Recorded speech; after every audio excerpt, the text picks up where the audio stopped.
Jaime, si pudieras contarnos por qué consideras que la situación en la que está el país por estos días es irregular. Sería incluso, leí por ahí, según tu juicio, inconstitucional lo que se está viviendo. Sí, mira, efectivamente estamos enfrentados a un problema bastante importante, no solamente desde la perspectiva social y política, sino que también desde la perspectiva jurídico-normativa, ¿verdad?, donde se juegan las cuestiones en los planos constitucional y legal.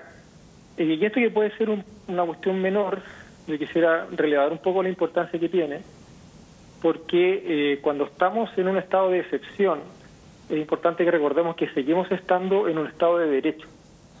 Y el Estado de Derecho se sostiene sobre reglas vigentes en leyes y en normas constitucionales.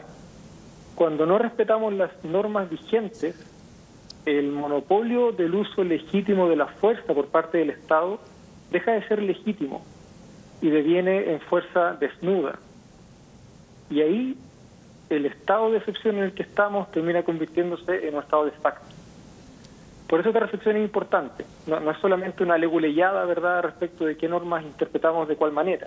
Jaime. Sino que es muy importante que seamos capaces de mantener la vigencia de las normas jurídicas que regulan esta situación. ¿Y cuál es la norma jurídica que se estaría violando entonces, para entenderlo bien? Mira, el problema aquí surge porque la Ley Orgánico Constitucional de Estado de Excepción es del año 85 y remite a normas constitucionales que estaban vigentes el año 85. Sin embargo, el año 2005 la Constitución fue reformada. Dentro de las múltiples reformas fueron reformados también los estados de excepción. Por lo tanto, hoy día la Ley Orgánico Constitucional de Estado de Excepción remite a normativa constitucional que ya no está vigente. Tanto es así que el estado de excepción que contenía la Constitución el año 85 tenía una estructura, unas funciones, ciertas atribuciones al presidente de la República que el actual estado de emergencia ya no tiene. Recibe el mismo nombre, pero la institución jurídica es distinta. Concretamente, Jaime, es que sí, para poder entenderlo mejor, concretamente, ¿qué significa eso en su opinión? ¿Significa que el estado de emergencia tiene que decretarse de otra manera, que la autoridad recae sobre el presidente y no sobre el jefe de zona? ¿Cuál es la consecuencia práctica de lo que nos está diciendo?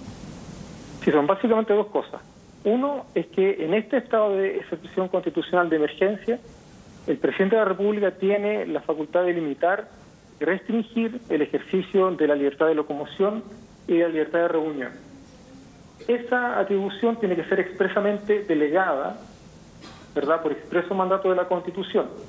Y esa delegación no está presente en los decretos supremos, en los 16 decretos supremos que han sido promulgados decretando o extendiendo los estados de excepción constitucional. Eso es lo primero. Jaime, para entender perfectamente ese punto, por lo tanto, ¿el presidente debería ser él el que decretara los toques de queda, por ejemplo? No, debiera ser... El decreto supremo que establece el estado de excepción debió haber habilitado expresamente a los jefes de zona navales o militares a restringir la libertad de locomoción, estableciendo cuáles son los límites que el poder político le establece a las Fuerzas Armadas para el ejercicio de esa función. ¿Y qué consecuencias tiene? La Constitución solo se le entrega al presidente, no a las Fuerzas Armadas. Sí, ¿y qué consecuencias puede tener, perdona Jaime, qué consecuencias puede tener el que no haya sido explicitado en esos decretos? Bueno, la primera es que los decretos son contrarios a la Constitución, ¿verdad? Porque las atribuciones constitucionales no han sido debidamente delegadas por el presidente. Todos los decretos supremos hacen referencia al artículo 5 de la Ley Orgánica.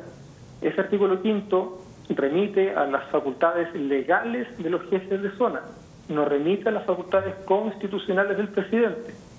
El artículo 4 de esa ley establece que las facultades constitucionales del presidente deben ser delegadas en concordancia con lo que dice hoy día la Constitución. Lo entiendo, pero para ser más prácticos y a lo mejor para un lenguaje, para los que no somos abogados, ¿qué puede significar esto? ¿Que el toque de queda decretado es inválido o que puede tener alguna consecuencia tanto para el presidente como para el jefe de la Defensa Nacional? ¿Qué significa esto de que no se haya cumplido lo que dice la Constitución? Bien, en términos prácticos, lo primero es que hoy día las Fuerzas Armadas están vulnerando derechos fundamentales, están limitando el ejercicio de derechos fundamentales para lo cual no tienen habilitación constitucional. Eso es lo primero, es lo más básico. Hemos visto restricciones a la libertad de prensa, a la libertad de expresión, al derecho de reunión, a la inviolabilidad del hogar, ¿verdad? El derecho a no ser arrestado en lugares no habilitados por ley, etcétera, etcétera. Que son atribuciones que las Fuerzas Armadas eventualmente tienen durante el estado de sitio o durante el estado de emergencia que estaba vigente el año 85. Pero no son atribuciones que tienen en el actual estado de emergencia. Por tanto, la extralimitación en las facultades de las Fuerzas Armadas es una consecuencia directa del error que hay en los decretos supremos que decretan los estados de excepción. Jaime, y en otro punto que ha causado bastante interés y le queremos preguntar también su opinión, el toque de queda, ¿a qué habilita o a qué sanción se expone una persona que sea sorprendida bajo el toque de queda? ¿Qué es lo que efectivamente las fuerzas policiales o militares pueden hacer cuando una persona es sorprendida sin un salvoconducto en horario de toque de queda en la calle? Bueno, aquí nuevamente las reglas legales son muy importantes para determinar cuáles son los límites del poder político, particularmente de las Fuerzas Armadas. Y con esto quiero primero hacer una prevención. Lo que voy a decir a continuación no debiera ser entendido como un llamado a salir a la calle en toque de queda, porque eso supone exponernos imprudentemente al uso excesivo de la fuerza policial. Pero al menos para que sepamos cuáles son los límites de las Fuerzas Armadas.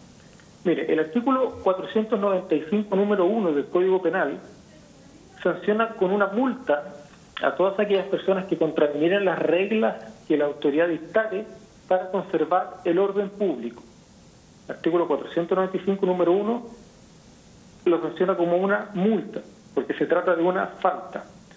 Luego, el artículo 124 del Código Procesal Penal señala que cuando las conductas fueren imputadas a falta, la persona que incurre en esa conducta no puede sufrir medidas cautelares que recaigan sobre la libertad del imputado, con la excepción de la citación. O sea, no puede ser detenido. ¿Qué significa esto? Exactamente, ¿qué significa? Las personas no pueden ser detenidas y deben ser citadas al tribunal, como si se tratara de una infracción de tránsito. Y deberían dejarlo regresar a su casa. Se le toma identidad, citación al tribunal y sigue. ¿Es eso? Exactamente. De hecho, el artículo 134 del Código Procesal Penal establece ciertas excepciones a la regla que yo le acabo de leer, y entre esas excepciones no figuran las infracciones al 495, número 1 del Código Penal. Muchas gracias. Entonces, lo que ocurre es que, claro, hemos estado escuchando reiteradamente en los últimos días que las Fuerzas Armadas pueden hacer un llamado de alerta, las sirenas, un disparo al aire y un disparo al cuerpo. Eso es falso. Eso no está en ninguna norma, no está en ningún protocolo, no está autorizado por el presidente de la República, que es el responsable del estado de excepción constitucional. Si nosotros aplicamos las reglas vigentes del Código Penal y del Código Procesal Penal, que siguen vigentes porque sigue vigente el Estado de Derecho, debemos llegar a la conclusión que las Fuerzas Armadas no están autorizadas para detener a nadie en toque de queda. Importantes aclaraciones por parte del abogado constitucionalista Jaime Baza. Muchas gracias por haber estado esta noche con nosotros. Gracias, buenas noches. Muchas gracias a ustedes. Muy